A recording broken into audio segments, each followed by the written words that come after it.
15 descubrimientos científicos que ya estaban en la Biblia. Los estudiosos de la Biblia han encontrado referencias en el texto sagrado de judíos y cristianos que inducen a pensar que los redactores bíblicos, incluyendo los profetas del Tanaj hebreo y del Antiguo Testamento cristiano, ya conocían asuntos científicos que se supone que pasaron a formar parte del conocimiento humano mucho después. La redondez de la Tierra y la primera y la segunda ley de la termodinámica son tres de estos temas técnicos que aparentemente cuentan con menciones bíblicas.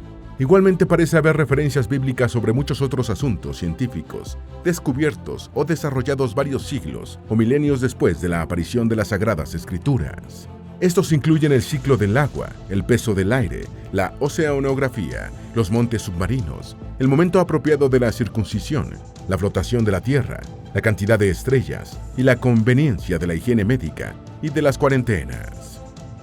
En este video vamos a explorar estos y otros descubrimientos y aportaciones científicas recientes que sorprendentemente parecen contar con menciones en la Biblia. Antes de meternos a fondo, no te olvides de suscribirte a nuestro canal y activar las notificaciones para mantenerte al día con nuestras actualizaciones.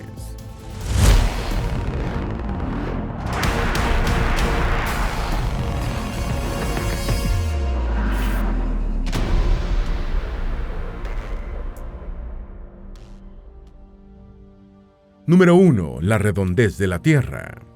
Las visiones cosmogónicas de las primeras civilizaciones sostuvieron de forma implícita la idea de que la Tierra era un inmenso plano cubierto por una cúpula. Según estas nociones, en los extremos inalcanzables del planeta existían unas altas montañas que hacían de pilares, sosteniendo el mundo. Esta Tierra plana tenía forma circular o cuadrada, pero siempre rodeada por un inmenso cuerpo de agua que los griegos llamaban río océano. Esta idea sobre la planitud de la Tierra fue común a Mesopotamia, Egipto, India, la antigua Grecia y otras sociedades. El descubrimiento de que la Tierra era esférica data de los tiempos clásicos, algo que aceptaron científicos y pensadores tanto islámicos como europeos. Se afirma que uno de los primeros occidentales en sostener la redondez, no solo de la Tierra sino de todos los cuerpos celestes conocidos, fue Pitágoras. Igualmente Hesiodo y Anaximandro enseñaban que el planeta era esférico, aunque Demócrito se mantuvo en el terraplanismo. Platón presenta a Sócrates describiendo la Tierra como una pelota y en el siglo IV a.C., Aristóteles dio una explicación razonada sobre la esfericidad del planeta. Pero incluso Isaías, uno de los 4 profetas mayores del Antiguo Testamento, cuya vida y obra es fechada hacia el siglo VIII a.C., presenta una visión circular de la Tierra, que es asumida como esfericidad. Isaías 40, 21, 22 dice: ¿No sabéis? ¿No habéis oído? ¿Nunca os lo han dicho desde el principio? ¿No habéis sido enseñados desde que la tierra se fundó? Él está sentado sobre el círculo de la tierra, cuyos moradores son como langostas. Él extiende los cielos como una cortina, los despliega como una tienda para morar. Otras referencias bíblicas que han sido asociadas con la redondez de la tierra están contenidas en el libro de Job y en el libro de los Proverbios. Job 26:10 señala: trazó un horizonte circular sobre la superficie de las aguas, en el límite de la luz y la oscuridad. Proverbios 8:27 dice: cuando formaba los cielos, allí estaba yo, cuando trazaba el círculo sobre la faz del abismo. Número 2. La primera ley de la termodinámica. La primera ley o primer principio de la termodinámica expresa la conservación de la energía. Establece que la energía ni se crea ni se destruye, solo se transforma, por lo que la cantidad total de esta en el universo permanece constante. Fue enunciada en 1824 por el físico francés Nicolas Léonard Sadi Carnot en su libro Reflexiones sobre la potencia motriz del fuego y sobre las máquinas adecuadas para desarrollar esta potencia, en el que planteó tanto la primera ley como la segunda ley de la termodinámica. Las propuestas de Sadi Carnot resultaron ser demasiado revolucionarias en el contexto de la tercera década del siglo XIX y, de hecho, fueron pioneras en una rama de la física que no existía, la termodinámica, de la que el francés es considerado padre o fundador. Los principios presentados por Carnot fueron incomprendidos en principio y serían el alemán Rudolf Clausius y el británico William Thomson, más conocido como Lord Kelvin, quien más tarde desarrollarían las primeras formulaciones formales de los principios de Carnot. Casualmente, Lord Kelvin, famoso por haber determinado el valor del cero absoluto de la temperatura, nació en 1824, mismo año en el que Carnot publicó su obra. Algunos estudiosos de la Biblia afirman que el libro del Génesis ya reconocía el enunciado de la primera ley de la termodinámica sobre la conservación de la materia y la energía. Génesis 2:1 dice: «Fueron, pues, acabados los cielos y la tierra, y todo el ejército de ellos, y acabó Dios en el día séptimo la obra que hizo, y reposó el día séptimo de toda la obra que hizo». En este fragmento del Génesis, la palabra clave es acabados. Los defensores de la teoría señalan que la palabra hebrea utilizada originalmente en el Génesis expresa una acción definitivamente terminada o acabada, es decir, un reconocimiento de que ya toda la materia y la energía habían sido creadas por Dios de una vez y para siempre. Número 3. La segunda ley de la termodinámica. En su libro de 1824, Sadi Carnot también formuló la segunda ley o segundo principio de la termodinámica. Esta ley establece la irreversibilidad de los fenómenos físicos, particularmente durante el intercambio de calor. Una expresión coloquial de esta irreversibilidad es un popular refrán colombiano: plátano maduro no vuelve a verde. Igualmente, un arrepentido de haber preparado una tortilla jamás recuperará los huevos. Estas consideraciones parecen perogrulladas, pero la irreversibilidad de los fenómenos físicos, enunciada por Carnot, tiene un impacto trascendental en la física y en la evolución del universo. Después de su enunciación hace casi 200 años, el segundo principio de la termodinámica fue desarrollado sucesivamente a lo largo de los siglos XIX y XX por Benoit Clapeyron, Clausius, Lord Kelvin, Ludwig Boltzmann y Max Planck. La segunda ley de la termodinámica introdujo el concepto de entropía, entendida como una noción de aleatoriedad que va creciendo conforme se desarrolla un proceso termodinámico real. Por ello, la segunda ley es llamada a menudo ley del caos. Los detectives de la Biblia que buscan pistas científicas en el texto sagrado de judíos y cristianos identifican una en el libro de los Salmos, que asocian con la segunda ley de la termodinámica. Este libro, que forma parte del canon del Tanaj judío y del Antiguo Testamento de la Biblia cristiana, dice en sus versículos 25 y 26 del capítulo 102: «Desde el principio tú fundaste la tierra, y los cielos son obra de tus manos. Incluso ellos perecerán, pero tú resistes, y todos ellos se desgastarán como un vestido, como ropa, los cambiarás y serán cambiados». En este caso, la expresión bíblica del desgaste del mundo como un vestido es asociada con la evolución y transformación de dicho mundo, implícita en el concepto de entropía, del segundo principio de la termodinámica. Número 4. El ciclo del agua. El ciclo del agua, también llamado ciclo hidrológico, describe el movimiento constante del agua arriba, sobre y debajo de la superficie terrestre. A través de extensos periodos de tiempo, la masa de agua en el planeta se mantiene más o menos constante, pero su división en sus diferentes formas, agua salada, agua dulce, hielo, agua atmosférica, puede sufrir cambios sustanciales dependiendo de una gran cantidad de variables climáticas. El agua se mueve entre embalses, como la que fluye de los ríos hacia los lagos y los mares, la que se precipita desde las nubes sobre la superficie, o la que se derrite en los glaciares, y acaba aumentando el nivel de los océanos. Esto ocurre a través de diversos procesos físicos como evaporación, condensación, precipitación, infiltración, escorrentía superficial y flujos subterráneos. Es así como el agua va pasando por diferentes formas: vapor, líquida, nieve, hielo, con los océanos desempeñando el rol fundamental en el ciclo, ya que representa la mayor masa acuática y el 86% de la evaporación total. Este ciclo hidrológico, que hoy parece obvio, comenzó a comprenderse de manera sistémica en el siglo XVII, aunque algunos estudiosos de la Biblia señalan que varios libros bíblicos ya lo refieren, al menos de manera genérica. Eclesiastes 1:7 dice: «Los ríos todos van al mar, y el mar no se llena. Al lugar de donde los ríos vinieron, allí vuelven para correr de nuevo». Y Eclesiastes 11:3 añade: «Si las nubes fueren llenas de agua, sobre la tierra la derramarán. Y si el árbol cayere al sur o al norte, en el lugar que el árbol cayere, allí quedará». Salmos 135:7 apunta: «Él hace subir las nubes del cabo de la tierra. Él hizo los relámpagos para la lluvia. Él saca los vientos de sus tesoros». Número 5. La oceanografía. Matthew Fontaine Maury fue un marino estadounidense del siglo XIX al que se le atribuye la fundación de la oceanografía.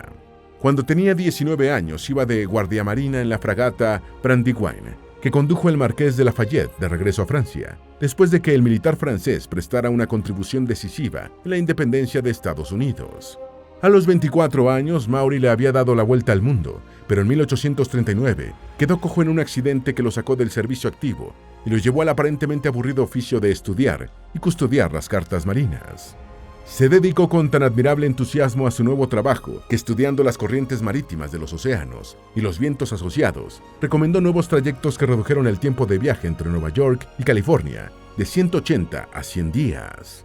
Igualmente recomendó viajar de Inglaterra a Australia por el Cabo de Buena Esperanza, retornando por el Cabo de Hornos, lo que redujo el viaje de ida y vuelta de 250 a 130 días. Por cierto que Maury, nativo de Virginia, pasó un tiempo exiliado en México, debido a que sirvió en el bando confederado durante la Guerra Civil estadounidense. Después de Maury, quien fue un oceanógrafo más o menos empírico, la oceanografía ha sido enriquecida con toda la ciencia posterior, hasta convertirse en una disciplina que estudia íntegramente la estructura, composición y dinámica de los océanos, incluyendo sus procesos físicos como las corrientes y las mareas, los geológicos como la expansión del fondo oceánico y la sedimentación, y los biológicos. Una mención en el libro de los Salmos a los senderos del mar ha llevado a pensar que se trata de una referencia bíblica a las corrientes marinas estudiadas por la oceanografía. Salmos 8 dice: las aves de los cielos y los peces del mar, todo cuanto pasa por los senderos del mar. Número 6. El origen de la vida. La historia de la vida en la Tierra, según la teoría de la evolución, refiere a los procesos que han permitido evolucionar a los seres vivos, desde que el primero se formó hace unos 4.400 millones de años, hasta la fastuosa diversidad de la actualidad. A pesar de las extinciones pasadas y presentes, las similitudes entre todos los organismos actuales inducen a pensar en la existencia de un ancestro común universal, del cual todos los seres vivos conocidos se han derivado a través de procesos evolutivos. La abiogénesis es la rama de la biología que trata sobre el proceso natural de la aparición de la vida, desde su no existencia, a partir de compuestos orgánicos por sí solos inertes, como los aminoácidos y la urea. En los estudios sobre cómo y cuándo surgió la vida en la Tierra, la opinión más extendida en el campo científico que defiende su origen natural es que surgió en algún momento después de que en el planeta se dieron las condiciones para la condensación del vapor de agua, hace entre 4.280 y 3.770 millones de años. Esta teoría sobre el surgimiento natural de la vida contrasta con la visión creacionista manifestada en el Génesis y otros textos sagrados. Génesis 2:7 señala: entonces Dios formó al hombre del polvo de la tierra y sopló en su nariz aliento de vida, y fue el hombre un ser viviente. La visión creacionista del mundo no es compartida solo por los creyentes en las religiones. El astrofísico inglés de Cambridge, Sir Fred Hoyle, falleció en 2001 y conocido por su teoría de los nucleosíntesis estelar sobre las reacciones nucleares que ocurren en las estrellas. Consideró que la aparición natural de la vida era tan improbable que rayaba en lo imposible.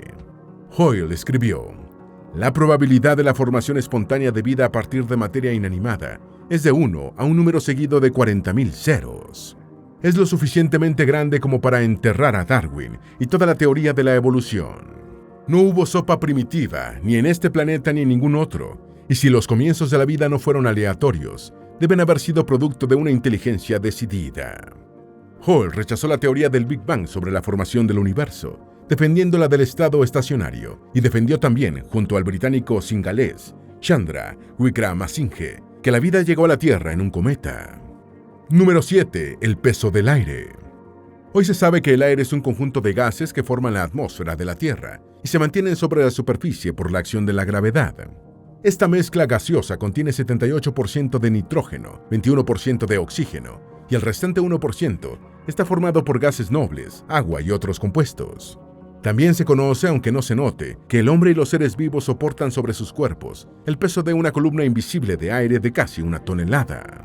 Esta presión es soportable y no aplasta a las criaturas porque se manifiesta en todas direcciones y porque es también contrarrestada por la propia presión interna de los organismos, que evita que se conviertan en latas de refresco arrugadas. La fuerza perpendicular que ejerce el aire por unidad de superficie varía con la altitud. A nivel del mar, el valor promedio de la presión atmosférica es de 1 kilogramo por centímetro cuadrado. Es decir, cada centímetro cuadrado de superficie soporta el peso de 1 kilogramo de aire. De esta forma, el valor promedio de la presión atmosférica se va reduciendo conforme se asciende. En la cima del Everest, el punto más alto de la Tierra, esta presión es de solo 0.316 kilogramos por centímetro cuadrado, menos de 1/3 que a nivel del mar. Estas consideraciones que actualmente parecen obvias o dadas, no lo eran tanto hace 400 años. Se atribuye al físico italiano de la primera mitad del siglo XVII, Evangelista Torricelli, la demostración experimental de que el aire tenía peso. El físico, muerto de fiebre tifoidea a los 39 años en 1647, realizó en 1643 un experimento con el llamado tubo de Torricelli, demostrando que el aire pesaba e inventando, de paso, el barómetro de mercurio. El libro de Job, de autor desconocido y atribuido a Moisés, presenta una sorprendente referencia sobre el peso del aire. Job 28:25 dice: Dios dio peso al viento y midió las aguas por medida. Número 8. La importancia de la sangre. Aunque desde el comienzo de los tiempos el hombre supo que moría si se desangraba, la comprensión del papel de la sangre en el funcionamiento de los organismos tardó mucho más, y de hecho el descubrimiento de que circulaba fue realizado en el siglo XVII. Se debe al médico inglés William Harvey la primera descripción correcta de la circulación de la sangre y de las propiedades de esta al ser distribuida por todo el organismo mediante el bombeo del corazón. Los descubrimientos de Harvey en 1616 confirmaron las nociones de Descartes, quien había dicho que las arterias y las venas eran tubos que transportaban nutrientes por el cuerpo. Quizá Harvey se haya inspirado también en el español Miguel Servet y posiblemente en la medicina musulmana antigua, particularmente en el médico sirio Ibn Nafis, quien estudió las arterias en el siglo XIII. Existe consenso de que el Levítico, libro canónico de la Biblia hebrea y del Antiguo Testamento cristiano, adquirió su forma actual entre los años 538 y el 332 a.C. Levítico 17:11 expresa: Porque la vida de la carne en la sangre está. Yo os la he dado para hacer expiación sobre el altar por vuestras almas, y la misma sangre hará expiación de la persona. Esta referencia bíblica de por lo menos 2300 años de antigüedad sobre que la vida de la carne está en la sangre es tomada como una adelantada noción bíblica sobre el papel de esta en el organismo. Número 9. Hemostasia y circuncisión. La hemostasia es el conjunto de mecanismos de los que se vale un organismo para detener los procesos hemorrágicos. Es la capacidad que tienen los organismos de hacer que la sangre permanezca en estado líquido en los vasos sanguíneos. Al permitir la libre circulación de la sangre en un circuito cerrado, cuando esta condición se altera y uno de los conductos sufre un daño produciéndose una hemorragia, se activa un mecanismo de defensa de formación de coágulos que detiene la pérdida, disolviéndose las coagulaciones una vez reparado el daño. La circuncisión es una operación quirúrgica consistente en cortar la totalidad o una parte del prepucio del pene humano, que se realiza por motivos rituales o médicos. Aunque es un procedimiento muy antiguo, quizás hasta de 15.000 años de antigüedad, se conoce especialmente por la cultura judía, que lo realiza de manera obligatoria por mandato religioso desde hace 3.500 años. Según la Biblia, el patriarca Abraham fue circuncidado por orden de Dios, y Génesis 17:12 dice: Y de edad de 8 días será circuncidado todo varón entre vosotros, por vuestras generaciones, el nacido en casa, y el comprado por dinero a cualquier extranjero, que no fuera de tu linaje. ¿Por qué 8 días y no otra cantidad? Según descubrimientos científicos, los factores que permiten la coagulación de la sangre como defensa frente a las hemorragias se encuentran en su nivel óptimo al 8º día de nacimiento, y en la circuncisión hay un sangramiento. Los defensores de los descubrimientos científicos en la Biblia señalan que la circuncisión a los 8 días tiene su justificación concreta. Número 10. Montes submarinos.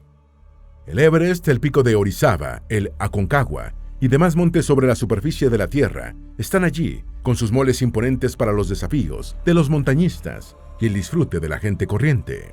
Ocasionalmente algunos de estos gigantes vomitan fuego porque son cumbres volcánicas como el Popocatépetl o el volcán de Colima, pero siempre están visibles.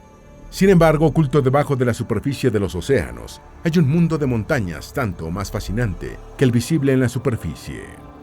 Generalmente estos montes invisibles son volcanes que se visibilizan cuando la cantidad de lava acumulada es suficiente para superar el nivel del mar, formando islas.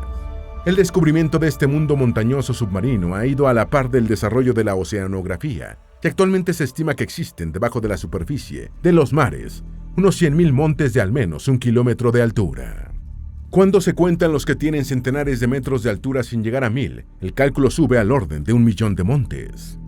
Muchas de estas montañas están en el mar profundo, con sus cimas a varios miles de kilómetros, por debajo de la superficie del agua, por lo que se trata de un mundo ignoto y de tinieblas, porque no llega la luz del sol.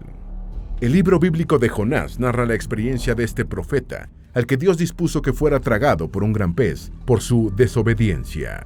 De acuerdo con Jonás 2, el profeta oró a Dios desde el vientre del pez, y según el versículo 6 de este capítulo del libro bíblico, dijo: «Descendí a los cimientos de los montes, la tierra echó sus cerrojos sobre mí para siempre, mas tú sacaste mi vida de la sepultura, oh Dios mío».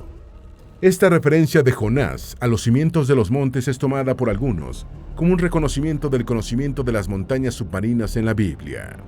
Número 11. Flotación de la Tierra. Aunque existe consenso científico de que la Tierra se formó hace unos 4.550 millones de años, hubo que esperar hasta hace solo 5 siglos para que el astrónomo alemán Nicolás Copérnico postulara, en su lecho de muerte, que la Tierra rotaba y se trasladaba alrededor del Sol. Las proposiciones de Copérnico eran demasiado revolucionarias y contrarias a la ortodoxia católica, y fueron publicadas en 1543, año de muerte del científico, por temor a la Inquisición. La demostración experimental de la rotación de la Tierra tuvo que esperar aún más, hasta hace solo 172 años. En 1851, el físico y astrónomo francés Léon Foucault causó sensación cuando colgó del centro de la cúpula del Panteón de París un péndulo de plomo de 28 kilogramos para demostrar el movimiento de rotación de la Tierra. Como el péndulo estaba fijo y sin ser accionado por ninguna fuerza local, su movimiento solo podía explicarse por el giro del planeta. El plano de oscilación del péndulo de Foucault giraba a 11 grados en una hora, completando una vuelta de 32.7 horas. Aunque la Biblia en ninguna parte habla de los movimientos de rotación y traslación de la Tierra, el libro de Job contiene una inquietante referencia que parece proponer que el planeta flota. Job 26:7 dice: «Él extiende el norte sobre el espacio vacío, Él cuelga la tierra de la nada». Número 12. El enigma de los sexos. La abrumadora mayoría de los seres vivos complejos tienen machos y hembras, humanos, monos, elefantes, aves, peces, así como muchas otras especies de menor complejidad. El hermafroditismo animal como medio de reproducción es raro y ocurre en invertebrados como caracoles, estrellas de mar, lombrices de tierra y en varios peces. Es casi una ley que el aporte de un macho y el de una hembra resultan indispensables para la reproducción, incluso en los modernos casos de la fecundación in vitro y de la gestación subrogada. Así, la teórica desaparición de uno de los géneros de una especie, sea el masculino o el femenino, llevaría a su extinción. Lo anterior ha llevado a los adversarios de la teoría de la evolución a preguntarse cómo se desarrollaron los sexos de las especies. Necesariamente, según la teoría evolucionista, uno de los dos sexos, el masculino o el femenino, tuvo que aparecer primero. ¿Cómo se reproducían los machos sin las hembras, o éstas sin aquellos? ¿Cómo pudieron surgir espontáneamente un hombre y una mujer, y sin embargo, tener sistemas reproductivos complementarios y complejos? Los creacionistas afirman que la explicación al enigma de los sexos se encuentra en la Biblia, en Mateo 19:4. El que los hizo al principio, varón y hembra los hizo. Número 13. La cantidad de estrellas. El Almagesto, tratado de astronomía escrito en el siglo II de la Era Común por el astrónomo alejandrino Claudio Ptolomeo, fue el paradigma de los estudios astronómicos durante más de 1000 años. Incluso al defender equivocadamente el sistema geocéntrico, Ptolomeo marcó el devenir de la astronomía durante un milenio, pero realizó un notable trabajo de catalogación estelar, identificando un total de 1022 estrellas que agrupó en 48 constelaciones. Siendo ese el estado del conocimiento en el segundo siglo de la actual era, sorprende lo que dice Jeremías 33:22. «Como no puede ser contado el ejército del cielo, ni la arena del mar se puede medir, así multiplicaré la descendencia de David mi siervo, y los levitas que me sirven». El profeta Jeremías vivió entre los años 626 y 586 a.C., y parece hablar de innumerables estrellas, a las que llama el ejército del cielo y compara con la arena del mar. Actualmente se sabe que existen miles de millones de galaxias que contienen una cantidad inimaginable de estrellas. Pero en los años 1920, antes de los descubrimientos de Edward Hubble, los astrónomos todavía creían que había una sola galaxia, la Vía Láctea. Número 14. Las cuarentenas. En una historia de la medicina, el popular escritor cristiano evangélico Grant Ryder Jeffrey apuntó: durante la devastadora peste negra del siglo XIV, los pacientes enfermos o muertos eran mantenidos en las mismas habitaciones que el resto de la familia. La gente a menudo se preguntaba por qué la enfermedad afectaba a tanta gente al mismo tiempo. Atribuían estas epidemias al mal aire o a los espíritus malignos. y añadió que esa era la conducta a pesar de que el libro bíblico de Levítico ya contemplaba medidas contra la lepra, que definió como el primer modelo de legislación sanitaria. En efecto, el Levítico, un libro de hace por lo menos 2300 años, señala en el versículo 46 de su 13º capítulo: todos los días que tenga llaga será inmundo. Es inmundo y habitará solo. Su morada estará fuera del campamento. Según esto, contempló la Biblia las cuarentenas mucho antes que la ciencia. Número 15. La higiene. Levítico 15:13 dice: y cuando el que tenga flujo quede limpio de su flujo, entonces contará para sí 7 días para su limpieza, lavará su ropa y bañará su cuerpo con agua corriente, entonces quedará limpio. Sin embargo, en 1845, el médico austriaco Ignaz Semmelweis observó en Viena que sus colegas del hospital en el que trabajaba ayudaban a las mujeres en proceso de parto después de revisar a los pacientes que morían, sin haberse lavado previamente las manos. La tasa de mortalidad de mujeres embarazadas llegó a ser del 30%, y Semmelweis la redujo al 2% con su propuesta de que los médicos se lavaran las manos antes de examinar a cada paciente. Fue llamado el Salvador de Madres por sus medidas desinfectantes. ¿Se adelantó la Biblia más de 2000 años en cuanto a la importancia de los hábitos de limpieza? Esperamos que este video te haya sido útil. Si tienes algo que agregar, por favor compártelo con nosotros en la sección de comentarios. Dale me gusta a este video y envíale el enlace a tus familiares y a tus mejores amigos para que también sepan más sobre los 15 descubrimientos científicos que ya estaban en la Biblia. Si eres nuevo en nuestro canal, no olvides suscribirte. No se te olvide seguirnos en todas nuestras redes sociales, que van a estar aquí abajo en la descripción. Recuerda, un pueblo que no conoce su historia está condenado a repetirla.